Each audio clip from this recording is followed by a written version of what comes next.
Assalamualaikum warahmatullahi wabarakatuh. Nama saya Bimantoro Setio Hutomo, kelas 12 IPS 4, absen nomor 9. Pada hari ini saya akan menjelaskan konflik Uni Soviet di masa lalu dan keterkaitannya konflik Rusia dan Ukraina. Muncullah USSR atau biasa kita kenal dengan Union of Soviet Socialist Federation, berawal dari revolusi Rusia pada tahun 1917. Wilayah Rusia waktu itu dipimpin oleh Nicholas II, dan rakyat pada saat itu meragukan pemerintahannya karena Rusia itu telah kalah perang pada Perang Dunia Pertama, dan Rusia dianggap otoriter. Setelah Nicholas II turun, ada pemerintahan sementara yang dipimpin oleh Alexander Kerensky. Meski begitu, pemerintahan ini tuh dinilai lambat dalam mewujudkan cita-cita rakyat Rusia. Hingga akhirnya pada tahun 1921 hingga 72 terjadi perang sipil. Keberhasilan Vladimir Lenin bersama Partai Bolshevik dalam memimpin revolusi, selain berhasil menggulingkan pemerintahan Kerensky, juga berhasil memimpin rakyat dalam perang tersebut. Partai Bolshevik sendiri merupakan partai sosialis demokratis bagi para pekerja dan buruh dengan ideologi Marxisme Leninisme. Dengan naiknya Lenin sebagai pemimpin, ideologi partai merupakan partai komunis pun semakin menyebar. Pada 1922 terjadi perjanjian antara Rusia, Ukraina, Belarusia, dan Transkaukasia. Sekarang tuh seperti Georgia, Armenia, dan Azerbaijan. Dan setelah itu terbentuklah USSR.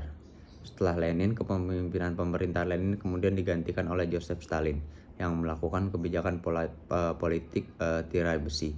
Di masa pemerintahan Stalin, banyak negara-negara di Eropa Timur khususnya bergabung dalam Uni Soviet. Perpecahan USSR sebagai negara komunis adidaya pun melemahkan kekuasaan komunis secara internasional.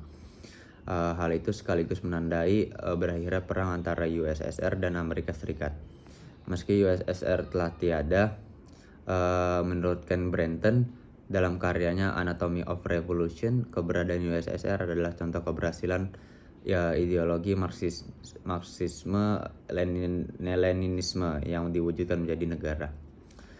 Sebenarnya dulu Ukraina rapat dengan Rusia, namun pemimpin Ukraina yang sekarang lebih dekat dengan Barat ingin menjadi bagian dari NATO. Padahal tuh ketika perang dingin terjadi sebelum 1990, orang-orang Ukraina dan Rusia bersatu dalam sebuah negara federasi bernama Uni Soviet, negara komunis yang jatuhnya kuat di zaman itu.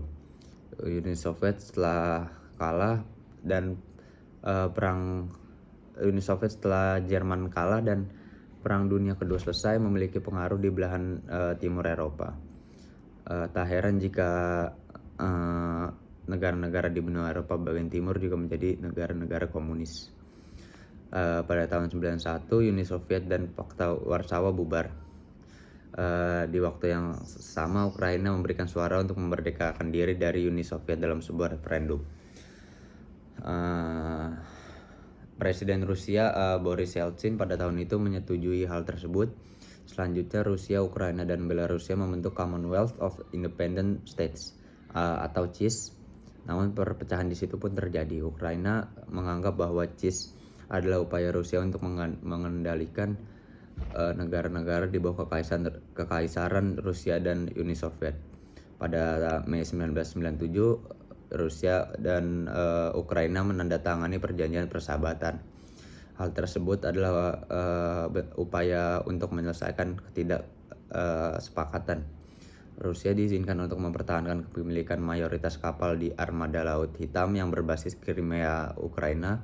Rusia pun harus membayar juga Ukraina biaya sewa karena menggunakan pelabuhan Sevastopol.